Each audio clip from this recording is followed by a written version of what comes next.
রাসূল সাল্লাল্লাহু আলাইহি ওয়াসাল্লামের জীবনে কতটি যুদ্ধ হয়েছিল এবং তিনি কতটি যুদ্ধ করেছেন, সেই যুদ্ধগুলোর বৈশিষ্ট্যই বা কী ছিল? ধন্যবাদ আপনাকে। আলহামদুলিল্লাহ, সালাতু ওয়াসসালামু আলা রাসূলিল্লাহ বাদ। আল্লাহর হাবিব সাল্লাল্লাহু আলাইহি ওয়াসাল্লাম সম্পর্কে আল্লাহ তাআলা বলেছেন, ওয়া মা আরসালনাকা ইল্লা রাহমাতাল লিল আলামিন। আপনাকে আমি জগৎবাসীর জন্য, সকল জগৎসমূহের জন্য রহমত এবং করুণার আধার করে পাঠিয়েছি। নবী সাল্লাল্লাহু আলাইহি ওয়াসাল্লাম যেখানে রহমত এবং করুণার আধার হয়ে এসেছেন, সেখানে আসলে তিনি যুদ্ধ, বিগ্রহ আ এবং এ জাতীয় যে বিষয় আছে সেগুলো তার মৌলিক কোনো কার্যক্রমের অংশ হওয়ার কথা ছিল না। কিন্তু পৃথিবীর বাস্তবতা হলো যে শিষ্টের লালনের পাশাপাশি দুষ্টের শাসনের প্রয়োজন হয়। না হলে পৃথিবী তার যে স্বাভাবিকত্ব সেটা হারিয়ে ফেলে।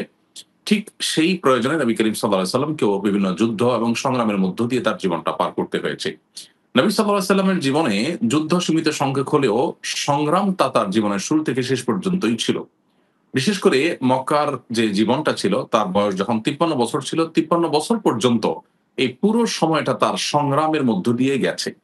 এবং এরপরে বাকি ১০ বছর সংগ্রামের পাশাপাশি তাকে যুদ্ধ মোকাবেলা করতে হয়েছে। এই যুদ্ধগুলো যেগুলোতে তিনি নিজে সরাসরি অংশগ্রহণ করেছেন, নেতৃত্ব দিয়েছেন, কিংবা অভিযান হিসাবে যেগুলো ছিল, যেগুলোতে হয়তো কোনো রক্তপাত হয়নি বা শত্রুর মুখোমুখি হতে হয়নি, এই সবগুলো মিলিয়ে সর্বসাকুল্যে ২৭ টি ছিল বেশিরভাগ ঐতিহাসবিদদের মতে।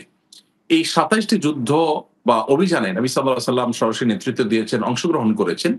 এগুলোর সবচেয়ে বড় এবং প্রধান বৈশিষ্ট্য হলো এই যুদ্ধগুলো কোনো সাম্রাজ্যবাদ বিস্তার, দখলদারিত্ব কায়েম এবং আধিপত্য বিস্তারের জন্য এই যুদ্ধগুলো তিনি করেননি।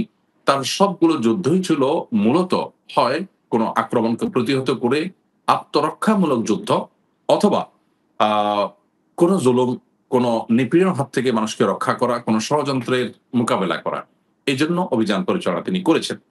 প্রিয় নবী সাল্লাল্লাহু আলাইহি ওয়াসাল্লামের এই যুদ্ধের সাথে আজকের যুগে যে চলমান বিভিন্ন যুদ্ধ, বিগ্রহ, সংগ্রাম চলছে, সেগুলোর মৌলিক পার্থক্যের জায়গাটা এইটা। অর্থাৎ নবী সাল্লাল্লাহু আলাইহি ওয়াসাল্লামের যুদ্ধের বৈশিষ্ট্যই হলো যে আধিপত্য বিস্তারের জন্য তিনি কোন যুদ্ধ করেননি।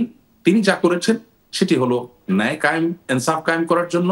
আর প্রায় বেশিরভাগ যুদ্ধই তার ছিল আত্মরক্ষামূলক। অনেক ইতিহাসবিদদের মতে তো তার কোন যুদ্ধই মূলত আ আ আপনার আক্রমণাত্মক ছিল না, সবগুলো আত্মরক্ষামূলক ছিল। আ যদিও এটা নিয়ে ভিন্ন মত আছে। কিন্তু এটা সত্য যে নবী সাল্লাল্লাহু আলাইহি ওয়াসাল্লামের জীবনে বড়, বড় যে যুদ্ধগুলো ছিল, বদর, উহুদ, খন্দক, এগুলোর দিকে তাকালেই বোঝা যায় যে মক্কার মুশরিকরা, বহিঃশত্রু, তারা মদিনা রাষ্ট্রকে যখন আক্রমণ করতে এসেছে, তখন তিনি মদিনার উপকণ্ঠে থেকে বা কাছাকাছি জায়গা থেকে তাদেরকে প্রতিহত করেছেন এবং নিজেদেরকে রক্ষা করেছেন।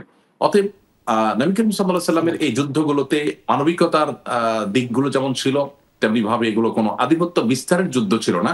সে যুগের মানুষ সচরাচর সেরকম যুদ্ধ করলেও তিনি রহমতুল লিল আলামিন হিসাবে, জগৎবাসীর জন্য রহমতের আধার হয়ে আসা রাসূল হিসাবে তিনি চেষ্টা করেছেন মানুষের কল্যাণ সাধন করার জন্য, নিরাপত্তা নিশ্চিত করবার জন্য, জুলুমকে বিতাড়িত করবার জন্য, এবং সর্বসাকুল্যে নিজের এবং নিজের দেশকে, মাতৃভূমিকে, নিজের দ্বীনকে রক্ষা করবার জন্য জালিম এবং আগ্রাসীদের হাত থেকে তিনি সমস্ত লড়াইগুলো আঞ্জাম দিয়েছেন এবং সমস্ত যুদ্ধে তিনি নেতৃত্ব দিতে হয়েছে তাকে।